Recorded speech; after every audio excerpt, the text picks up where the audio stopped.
In this video, I want to talk about how you can auto invest on Trading 212. Now to do this, what you want to do is you want to head over to the invest button, and on your phone it should be down here somewhere. Once you're inside of here, we want to create a pie.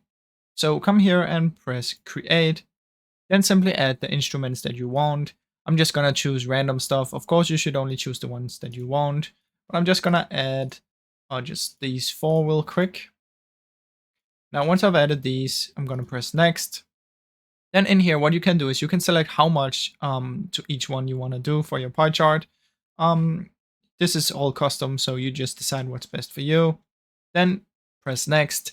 And in here, you will have the option to auto invest or do it manually. So if you simply select auto invest and go next and complete it, you will now have the auto invest selection. And that is how it works. Now, I hope you enjoyed this short video. If you did, please leave a like and subscribe, as it helps me out a ton. Thank you so much for watching.